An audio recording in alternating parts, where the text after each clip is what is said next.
आजकल गर्मी बहुत ज़्यादा पड़ रही है। हर किसी को ठंडा मशरूब पीने का दिल करता है।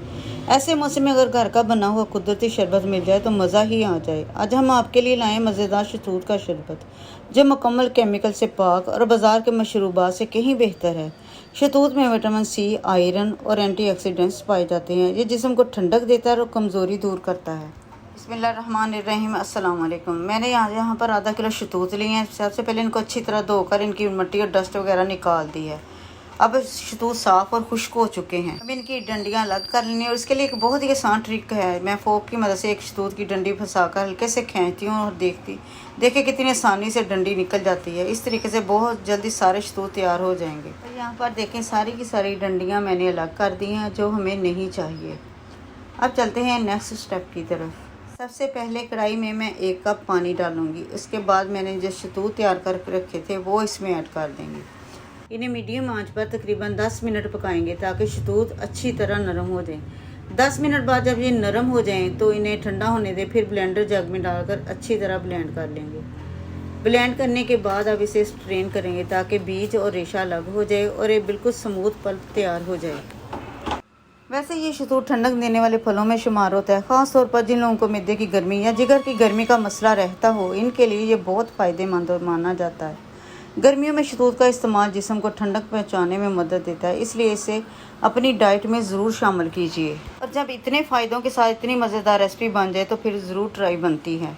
कढ़ाई में मैंने 1 कप पानी डालकर 400 ग्राम चीनी ऐड की है। ये 500 ग्राम शहतूत थे, 400 ग्राम चीनी ऐड की है। इसको हल्का सा हमने पकाना, अब ज़्यादा नहीं पकाना ताकि इसका फ्लेवर ख़राब ना हो जाए। इस टाइम पर आकर हमने इसमें शामिल करने हैं कुछ मसाले।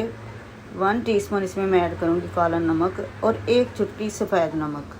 2 चम्मच लेमन जूस डालेंगे। और हाँ, एक बात, अगर आपने शरबत सिरप ज़्यादा महफूज भी करना हो और मीठा पसंद भी हो तो चीनी 350 ग्राम और 400 ग्राम भी चल सकती है।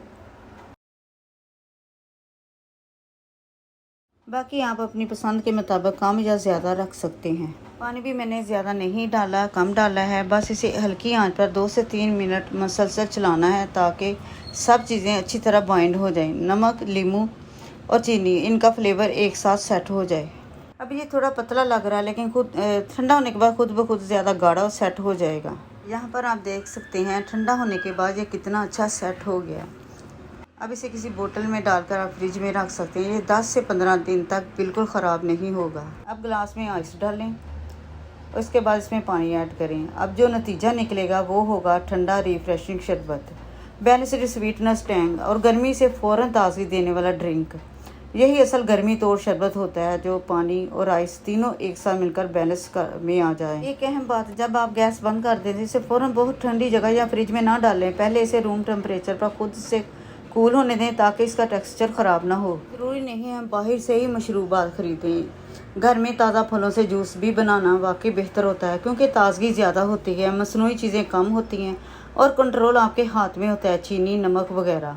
बच्चे गर्मी में खेल कूद के बाद थक जाते हैं, उन्हें ये शरबत ज़रूर दें ताकि फ़ौरन एनर्जी मिले। बच्चों बड़े दोनों की पसंदीदा ड्रिंक, जायका ऐसा कि सब मांगेंगे दोबारा। वीडियो को ज़रूर लाइक करें, शेयर करें और चैनल को सब्सक्राइब करना ना भूलें। मिलते हैं अगली वीडियो में एक और मज़ेदार ज़बरदस्त रेसिपी के साथ। अल्लाह हाफिज़।